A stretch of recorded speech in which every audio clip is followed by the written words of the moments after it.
All right, here we are, episode number 712 of Let There Be Talk. Thanks for joining today on a Monday. Hope everybody's doing good. Hope you had a great weekend. What is happening? How are you feeling? Before we get into the show, I just want to give you a quick heads up. There's a lot of headliner shows coming up. I'll be in Utah at Boxcar Comedy. I will be in Colorado Springs at the Funny Pages. And I will be at one of my favorite places on earth, the La Jolla Comedy Store. 3 nights there, headline them. And Irvine Improv. I have not headlined there in years. So those are all coming up on the website, deandelray.com. Also, a special shout out to all the Patreoners. There's a new bonus episode of Let There Be Talk on Patreon right now. I want to give a shout out to the new Patreoners here. Where are they? Motherfuckers, where are they? I don't know. Shit. Here it is. Jeff Howell and Brian Dagzuk. Thank you for joining the Patreon. How are you guys? Let's get into the show. If you heard the Grail is back up and going, my other podcast. I had Josiah Citron on, who is an amazing chef that owns a restaurant called Melise, and he also has a bunch of other restaurants, and he just opened a restaurant on Sunset called Charcoal Sunset, which is steaks and barbecue and stuff. Looking forward to going there and trying that out maybe tomorrow night. But the reason I bring it up is I had him on as a guest on the Grail a couple days ago. If you didn't know the Grail was back up and going, please subscribe to it and check it out. We started talking about his new restaurant, which is on Sunset at the 9000 building, which happens to be directly across the street from the Roxy. And also the Rainbow, world famous, both of them. And I was talking about how I'm going to see Neil Young on September 20th, which is exactly the 50-year anniversary of the Roxy. Unbelievable. I've talked about the Rainbow. I've talked about the whiskey and the Comedy Store. 50 years, all of them celebrating the whiskey more, actually, but all family owned still. Unbelievable. Troubadour still out there rocking also. These are some amazing, amazing clubs, and it is just mind-boggling to think that a rock club is still open and has been open for 50 years. Any of them, not just one, but a bunch of them on Sunset. They've survived the complete what is it? The facelift, the makeover, or whatever you want to call it, of Sunset, where they've been just plowing down stuff. And I get it. It's a different era. It is a different era. Some people don't go to rock clubs, but somehow these amazing clubs have survived. And it's funny, the ones that close, it's a lot like people that die early in their career and they have that full folklore of, just mystique and glory. Jim Morrison, fuck. But that's a lot like CBGBs. You think about like CBGBs, man. But really, what's insane to me, CBGBs, of course, has mad history. So does the Stone in San Francisco. So does the Roxy, the Whiskey, the Troubadour, all of them. But what's mind-boggling to me is that these rooms survived and are still open and owned by families in the world of Live Nations and all of that. Lou Adler, still the owner of the Roxy. Built out of anger. I love it. I love it when somebody won't let you in a club. He was having some grief trying to get into the Troubadour. He was managing and producing Carole King, one of my favorites of all time. They gave him some grief at the door. He said, fuck this. I'm going to open my own club. Reached out to some of the killers like David Geffen, Bill Graham and other great people, and they created the Roxy. Unbelievable.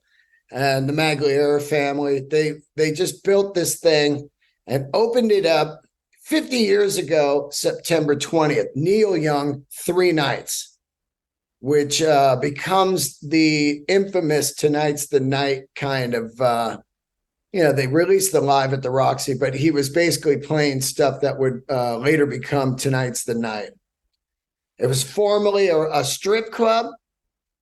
And that's kind of funny because Neil is riffing in between the songs, like Candy Bar will be next on stage. And I never knew what that stuff meant on the bootleg all those years. I didn't know it used to be a strip club. And now it all makes sense. So I can't even believe I'm getting to see Neil Young 50 years later play on the anniversary of the Roxy's 50-year birthday. It's going to be insane. I'll tell you what was even more insane. I signed up on the website to have a chance to buy the tickets, which I never it never works for me. And boom, a couple days ago, I get an email, start buying now, try buying now. And it was that same old bullshit I always see on the ticket site where you're in the queue and you just see it creeping. You're 10 away or whatever, and it's going across. And I go, man, by the time it gets to the end, it's going to be fucking sold out. It holds 500. It only holds 500. Neil Young. Everybody wants to see it. And boom, it came up. And I was able to get one. It was crazy money. And, but I'll tell you, I can write it off. It's a benefit, I believe. And it was no way I was going to miss Neil Young at the Roxy. Neil Young being one of my all-time fucking favorites. And that run of On the Beach, Tonight's the Night, Zuma, all those Dirge records, just masterpieces. Crazy Horse, Back in Action. So Lou is, he is just an absolute rock and roll legend. He's in the Rock and Roll Hall of Fame. And a lot of people probably don't even know who owns the Roxy. And a lot of people probably have never even been in the Roxy. But in Los Angeles, these clubs are the crown jewel of the music business. They've been pumping the new bands and supporting rock and roll and comedy and metal and blues and R&B and reggae, their entire history, all those rooms. There was something magic about the Roxy to me. The first time I played it, I didn't even get to play it. It was just such an insane story. My band, we booked a small tour, up and down the coast of California. And the big last show was going to be at the Roxy. We had a tour bus. This guy, Cab Daddy, was helping us out. I was working for him at the Cotati Cabaret after the Stone closed. I was helping him book that. So he's got the tour bus. We're out touring around Southern California, Central California. And we pull up to the Roxy and we're ready to play. We load in, we sound check, we hang on the bus. There's all these people like, who's this band we never heard of with a fucking tour bus? But we were like, we're going to come in town big and fucking rock this place. We'll have a bus and people fucking open their eyes, And so we're getting ready to go on. It's pouring rain outside. And something happens. The Roxy has a giant neon R that blinks like looks like kind of like a country western type of bar, neon up on the roof there. Something happens and it fucking shorts out and starts like a little electrical fire, just a little like smoke and shit. And that's it, man. They clear the room out. They call the fire trucks. and show didn't happen. Show didn't happen. We fucking got on that bus and just I mean, we had some other shows, but it was just like, wow, we didn't get to play the Roxy. Unbelievable, man. I'll never forget that. What a fucking bummer. Anyway, Lou Adler, man, celebrating the 50th. Everybody has played there. It is unreal. Lou went to London after the first year of the Roxy being open, sees the Rocky Horror Picture Show, signs him for a 1-year performance deal. Rocky Horror Picture Show in the Roxy for a year, every night, live. Then that ends and he fires back up the rock and roll. And after that, everybody and their grandma played there, including one of the most incredible Bruce Springsteen bootlegs and shows ever, live at the Roxy. After the Born to Run tour, he plays the Forum. He boogies over and does a late night show in the Roxy, something like 2 a.m. to 6 a.m. or something. And it is just a masterpiece show. And I've owned that for years on CD and vinyl, every way I could, because it's such a great show. Another amazing record that came out of there that I've loved for years was Bob Marley and the Wailers played there, and they put out a live record from there. And I've talked about that record and Santana live at the Fillmore. Those two live records are unbelievable. And if you have not heard the Bob Marley live at the Roxy, do yourself a favor, man. It is just a masterpiece. The room is magic. The room is beautiful. It's got kind of a cool, off to the left, raised up VIP area. And that's the best spot. You can get in there and kind of see over the heads. There's nothing better than being in the raised VIP area there. One of the great memories I have is me and my friend Jacob Dylan. Yep, name dropping. We went down to see Big Audio Dynamite. They've got like a crow's nest where the DJ would spin and you could kind of sit in there and look down on the stage perfectly. We went to see Big Audio Dynamite. We were like, yeah, we'll just go for a couple songs and then we'll cut out and go back up to the Comedy Store. They were blowing our minds so fucking much. We stayed the entire show and hung out all night, man. That's one of my favorite memories there. Also, I've done comedy in there a few times, which was wild. Which, by the way, the night that Neil Young opened the place, Cheech and Chong was the opener. Lou Adler had a label. He signed Cheech and Chong, produced those records. And later, of course, the great Cheech and Chong filmed Up in Smoke, part of the closing of the movie there, the Battle of the Bands, the rock fight. We're going to the rock fight, filmed in the Roxy. Lots of great shit filmed in there. I saw Cheech and Chong in the Roxy, I think like 30 years after that or whatever. They hadn't been together for years. I don't even think they were talking. And then they get back together and they kick it off with like 4 nights at the Roxy. And to see Cheech and Chong on stage doing all those classic bits, like first gear, oh, second gear, hey man, what are you doing? Oh, just crazy. That Fifi, there's Fifi over there. Hey, you got something on your back. What is that? I think it's a payday. Cheech and Chong, man. One of the reasons I do comedy is because of Cheech and Chong. Just a kid going over to my buddy's house, Eric and Rex Gibbs, and sneaking their stepdad's Cheech and Chong records and putting them on. Oh my God. Just never forget the early days of just hearing guys talk about drugs. You don't even know what they're talking about. Barbiturates, you know?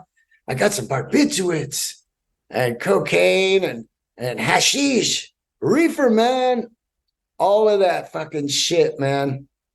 Anyway, the Roxy, I cannot wait to go to this show. Of course, the infamous You Could Be Mine video was shot in there. GNR, Terminator video. unreal, man. The history in that place. And when you're in there, they got some amazing photos. And one of my favorite photos in there is from one of my favorite bands ever, The Clash. The Clash played in there. Prince played in there. Linda Ronstadt, Slayer. It's fucking, that's the key to a crushing club. Just having a massive palette to be able to see stuff like Lou Adler would see, be like, oh, let's get Prince in here. Yeah, I'm talking, before he was famous, just starting to kick off. And, Prince did that club tour. It was like 99 cents. He played the Stone back in the day. So, crazy. I was looking at some of the history of the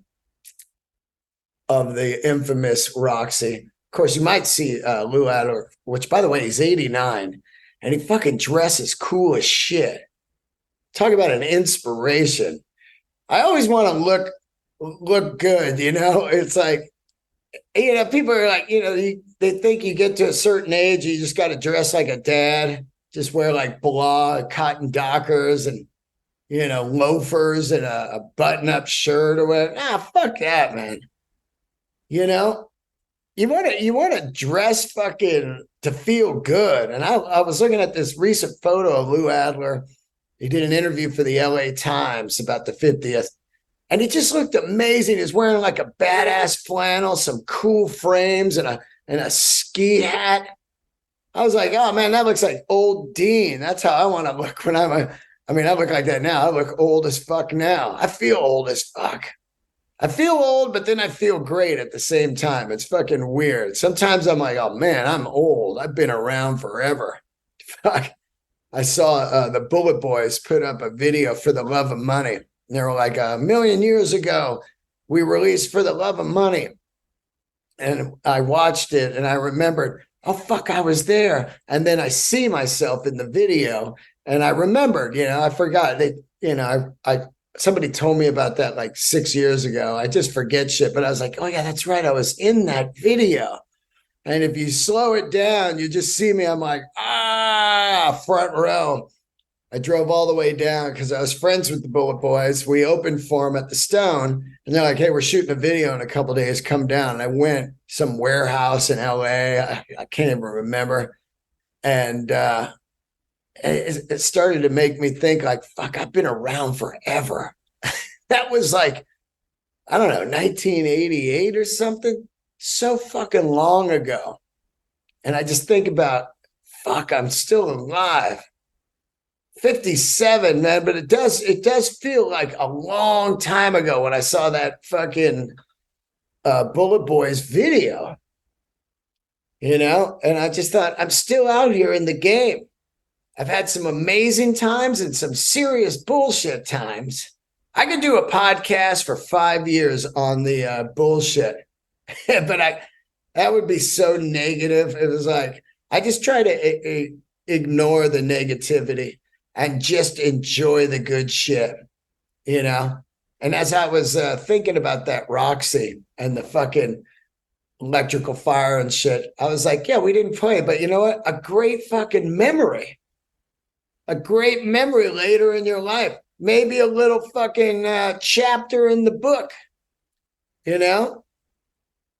Anyway, happy 50th to the Roxy. I'm glad that Lou and his family still own it. Golden Voice books it now. My buddies over there, Bill Fold. I hit up Bill Fold right away, my buddy Fold. I said, hey, dude, Neil Young. And he goes, yeah, I don't even want to touch that, dude. Sorry, man. I was just immediately reached out to the highest I could. And I got lucky, man. I got fucking lucky on the draw. And I'm going to go see Neil Young at the Roxy. I'm going to have a steak across the street at Charcoal. I'm just going to eat a fucking kick-ass steak, go over, and take in Neil Young in a 500-seater. There's nothing better than seeing some of your favorites at these like surprise shows or these corporate gigs. super, super rare. That's many times I've seen Metallica like that, which, by the way, I did get offered a couple tickets to see Metallica last night at the last minute, but they, not by the band, by somebody else. And they were just like kind of floor seats. And I was just like, I can't do it. It wasn't like Diva Dean, but I was just thinking like, I just can't. I was talking about it on the podcast last week. I just can't get into that. A zillion people, $150 to park, and just insanity. I could see. I'll see Metallica at Power Trip, which is going to be insanity, but that's part of it. You're just out in the desert, maybe a little mushroom, see Tool and Metallica, take the big fucking trip. Anyway, great weekend of shows. I did some good shows, and at the Comedy Store, it was cool. I got a text that Patrick hit me up, said, "Hey, Jack White's in town." Patrick Keeler, drummer, great friend. He said, "Hey, we want to come down, see you do some comedy. You on tonight?" I said, "Yeah, come on down." And about 20 minutes later, I got a text from Jacob Dylan. "Hey, I happen to be in town. Are you going on tonight?" And immediately I'm like, wait a minute. I think I'm getting fucking punked here or something. This has got to be fucking, this is weird, a couple people I haven't heard from in a while. I saw Jacob in New York about, I don't know, 7-8 months ago. But, to get the text from both of them, like 20 minutes apart, I was like, wow. I hope, I don't know if they're going to prank me or something. That's what I kept fucking thinking. I don't know why, because it was just so weird. But anyway, Jack, Keeler, and Jacob came down. And it was fucking great. We had a fucking killer time. And thank God I didn't fucking bomb, Oh my God, that would have been just awful. And also, let's see. Oh, David Swanson came by, the photographer, great photographer. He came with Jack. And that's not like, I'm not over here like name dropping or whatever. But it's just amazing when you think about when you're doing something, busting your ass, and then some people that you absolutely respect to the highest level in the music business want to come down and hang out and see you do comedy. That's just that means the fucking world to me, That means way more to me than anyone in the business, recognizing like, we gotta work together, like the artificial business, man. When you actually have some great friends that you fully respect, that means so much more to me than anything else. So thanks for coming down, guys. And what a night. Magic night at the fucking store. I do want to talk a little bit about, I was at the gym and I've been hearing a lot of Eddie Money lately. And I absolutely love Eddie Money. I'm really bummed that I didn't have Eddie Money on the podcast. He passed away. I never got to talk to him. I've talked to some great Bay Area musicians over my lifetime. Greg Ken had him on. Great. There's these dudes like Eddie Money and Greg Ken that came out of the Bay Area. Huey Lewis, of course, that fucking absolutely exploded. Would still love to have him on the show. But it's funny to think about. There's not really a lot of these type of musicians around anymore, where they're just kind of like an Eddie Money or a Greg Ken or Huey Lewis. You don't see that type in the biz anymore. I don't even really know how you describe them. They're just kind of rock and roll singers, of course, but they had strings and strings of hits, and they all came out of the Bay Area. It's just wild. So I'm listening to Eddie Money and I'm thinking back how great Eddie Money, the first like 3-4 records Eddie Money put out are unbelievable. This guy's like a former police officer, becomes a singer. Bill Graham hooks up with him, gets him a record deal on Columbia. puts out his debut record, Two Tickets to Paradise, explodes. Oh my God, hold on. He had some fucking, this guy had some hits. First of all, oh yeah, Night Range is another one of those bands that just hit me in my mind. Two Tickets to Paradise, You Really Got a Hold on Me. And then, oh baby, hold on. Just killers. Killer first record, 77. Then he comes out with the next one, which I really love, Life for the Taking. That title track is unbelievable. And then Give Me Some Water. What a tune, man. What a tune. Give me some water. I worked for this promoter for, I think it was like 18-hour day on the Life for the Taking Eddie Money show in Petaluma. And it was 2 nights, Cotati Cabaret and Petaluma Civic, I believe. And this dick, I forget his name, Mark something. I think his production company was Aquarius Productions. Mark, I can't remember his last name. He had curly fucking hair, and he hired me and my buddy, I think it was Wettenkamp, Eric Wettenkamp, to do the load in, get there at like 8 a.m, load in, and then work all day and night, then do the load out. So you're basically working like 18 hours, and we did it 2 days straight. And then the guy never fucking paid us. And I'm 57 years old right now, and I'm still angry about that. Just burned us, man. Back when you're, just trying to make some money so you can keep playing rock and roll and eat, get some top ramen, 6-pack of Budweiser in the bottle. And this guy fucking burned us. He's like, hey, I'll have your money on Monday. And then whenever I'd see him, as I became an adult later, he would just dodge me, like I'd see him at the Phoenix Theater or something. He'd just kind of, oh, fuck. He knew. It's crazy to walk around. Instead of just giving the guys the couple $100, he just walked around with that forever, man. Shady fucking rock promoters that you hear about in the business. I've been pretty lucky most of my life.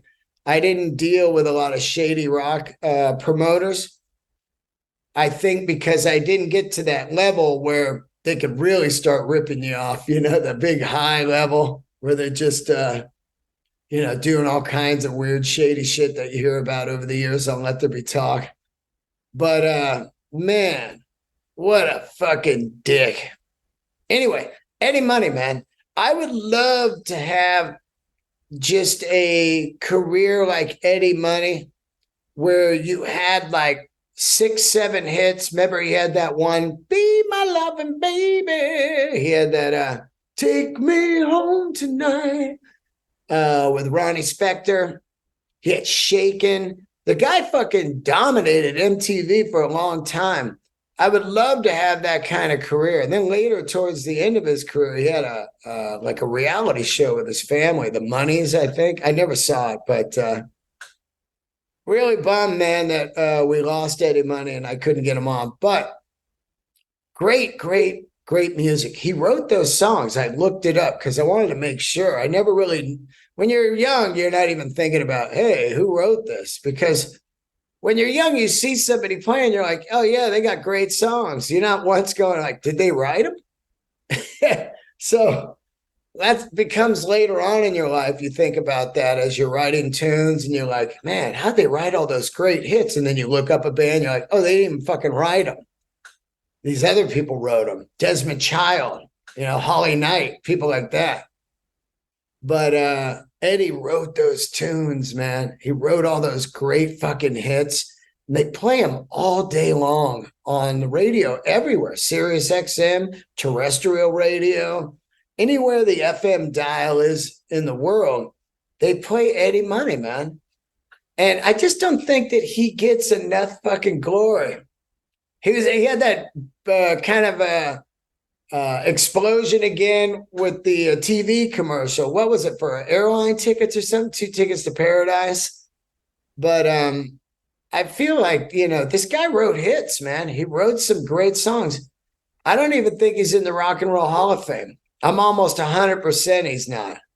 And fuck, man, these type of guys that were the rock and roll workhorses, where they just had 5-6 hits and toured every year or everywhere, just, keeping the flag of rock and roll going. It's wild, man. And also, I wonder how old he was when he first kind of hit it, because he always seemed like an older dude when I was young playing music. You're like Eddie Money. It might have been just how he dressed. He wore like the fucking, the kind of the new wave tie with a suit vest and slacks. And later on in life, he had some drug problems. I'm pretty sure I think something happened to him. I'm not sure, but allegedly what I had heard was that he had OD'd in a studio or something, and it paralyzed part of him. And later he kind of had that side talk thing going, like he had a little mini stroke or something, but he fucking made it all the way through. He lived a long time. How old was he when he passed away? Let's look real quick. Eddie Money. God, fucking great. Great shit. Passed away 2019. How old was he when he passed away? Fuck, man, what a bummer. He was 70. God damn, that's fucking young. That shit is scary to me, man. It's like only 70. I'm 57 now. Jesus, man. What a bummer. Get out there and live, people. Get out there and ignore the bullshit and just fucking have a good time, man, because fuck, you don't know. Eddie Money gone at 70. Great music, man. If you haven't, do not take Eddie Money lightly. Don't think of him as just some kind of whatever. This guy, man, he's got the hits. And he's got deep tracks, man. That Life for the Taking song is heavy. I dig it. Anyway, a little Eddie Money love today. A little Eddie Money love. Oh, man. What else we got for you guys right here? I'm just peeling through my notes here. Oh, fuck, yeah. This came up on my Instagram. Yeah, Rolls-Royce put out a new $32 million car. Did you guys see this? $32 million car. That is fucking, I don't care how much money I make.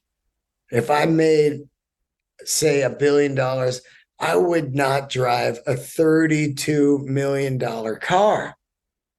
It had an AP watch timepiece mounted in the dash that popped out and kind of turned.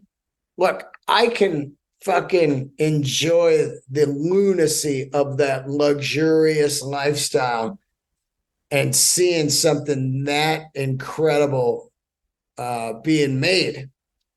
But there's just no way I would buy a $32 million car. First of all, talk about Target.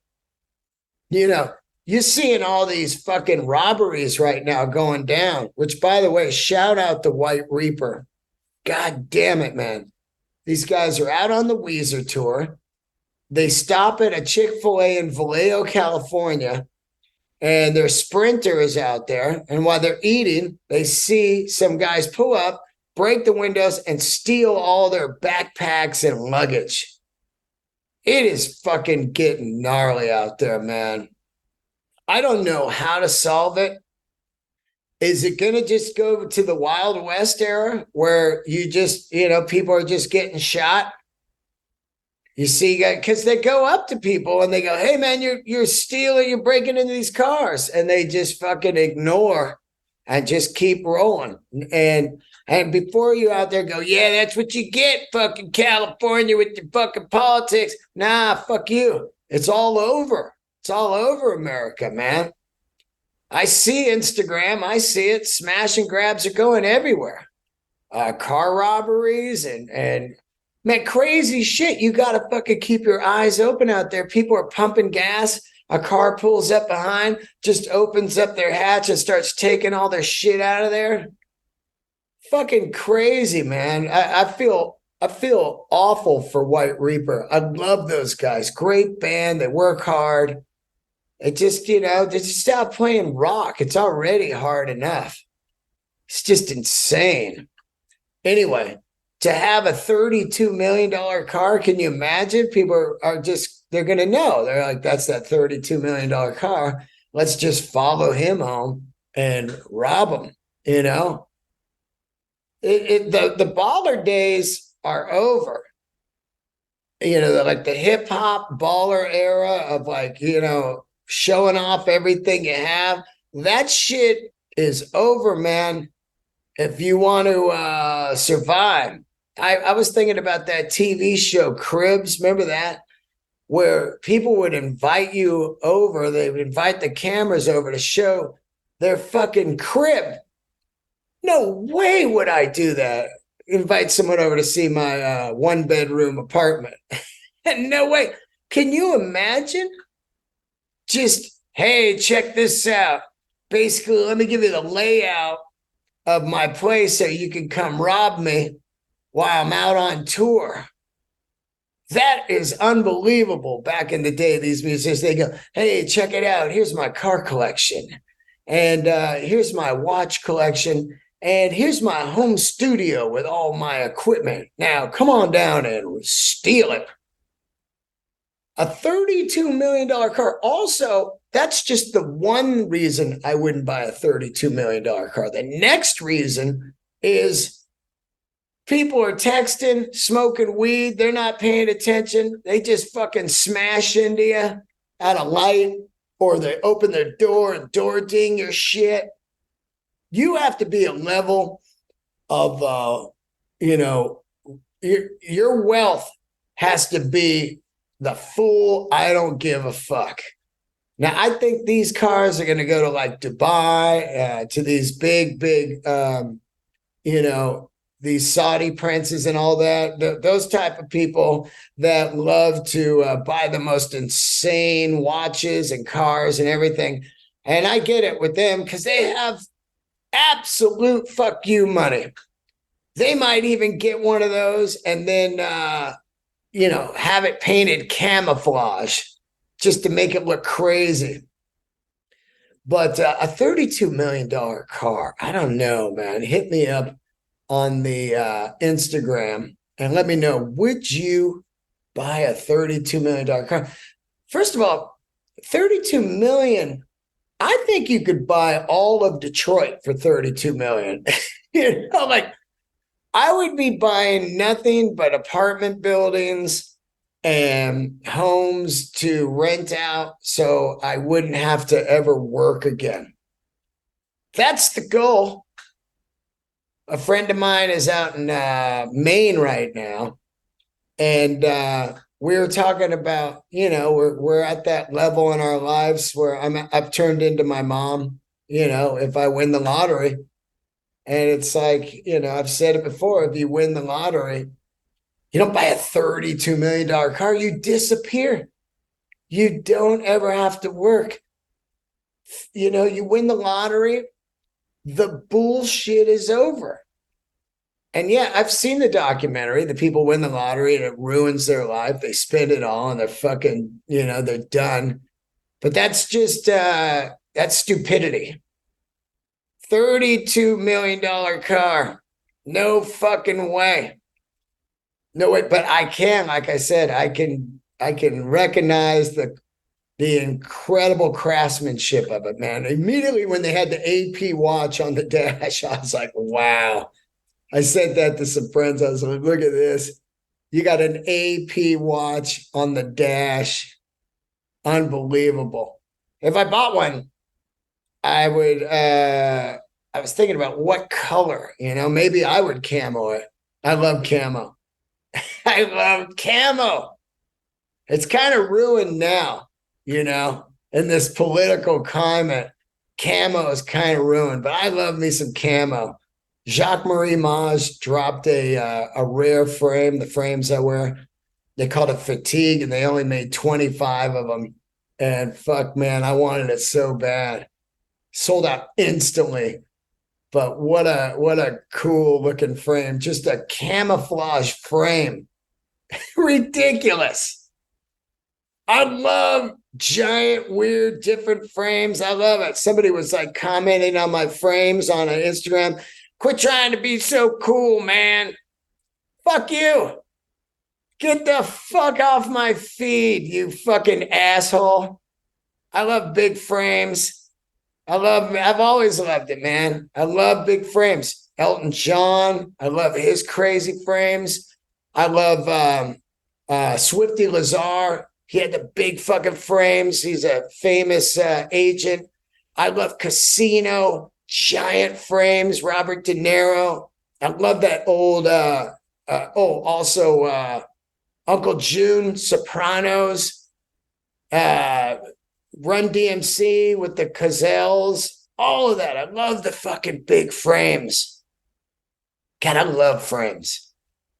I'm glad my sight's bad because I would never want to be one of those dicks that wore frames when you didn't need them. Remember that era where I was talking about it like that's what's going to get the hearing aid hot is just have some hipsters wear some hearing aids. They don't even need them. They're just cruising around with like grandpa hearing aids. I'm glad I was never that guy that wore the glasses with no lenses. Remember those people? You're like, what the fuck are you doing? But I'm glad my eyes are just shitty enough, not super shitty, but shitty enough to need glasses. Shout out, sponsor. Got some sponsors today. Standard and Strange clothing. I get all my clothing at standardandstrange.com. Give them a ring. Follow them on Instagram for your denim, your boots, your leather needs, everything. And tell them I sent you. Neil and Jeremy. They got this fish. Jeremy. That's just an inside joke with myself. Anyway, standardandstrange.com. Berkeley, New York, and New Mexico. Great fucking shops. I'm looking forward to going to the New York shop again when I'm out in New York. I'm doing the Madison Square Garden. If you missed the announcement last week, I'll be opening for Bill Burr in November for the New York Comedy Festival. Madison Square Garden. Unbelievable. Still cannot fucking believe that. I'm never going to be able to take that in. Speaking of Standard and Strange, my other sponsor, Banker Guitars. Looking for a boutique guitar? Do yourself a favor and go to bankerguitars.com. Tell Matt I sent you. Follow him on Instagram. This guy is hand making some of the greatest guitars made in America right now. You can see people like Mastodon playing them, the Rival Sons, Marcus King, Drive-By Truckers, on and on. And he recently just built an amazing acoustic that's not for sale, but it was great to see him dive into the acoustic world, which, by the way, congrats to John Mayer with his brand new Martin. It's unbelievable. He has a Martin that just came out. It was just announced. It is a signature series. It's a silver burst, which I've never seen on an acoustic, kind of like the Adams Tool guitar, the Les Paul, or the late great Chris Cornell. It has that kind of silver burst vibe. And the detail on this acoustic is unbelievable with the abalone inlay and all of the great things I love about Martin. And I bet it sounds fantastic. Martin is just killing it out there. I absolutely love Martin guitars. I was talking to Scott from Rival Sons about it a couple days ago. He's getting a Martin made, which is so cool. My favorite is that Joan Baez one. It came out in the 90s, the signature. I think there's 59 of them. And I always wanted one, and I never got one. It's the small parlor guitar with the slot headstock and the Tree of Life inlay. And, I saw one on Reverb. I think it was 25 grand. I was like, fuck. Oh, I'll strum that Martin driving down Sunset in my $32 million Rolls-Royce to go see Neil Young. Tonight's the night. That's what I'm going to do, man. When I win the lottery, I'm going to have enough fucking money to just tell everyone to fuck off. Anyway, I love you guys, and I hope to see you out at the shows. Join the patreon.com/Dean Del Rey. And thank you so much for your follows and your support. Candles are lit always here. I think that's it. Hold on. Let me make sure. Fuck, sometimes I fucking forget something. I don't want to do that. One more quick look here. Yep,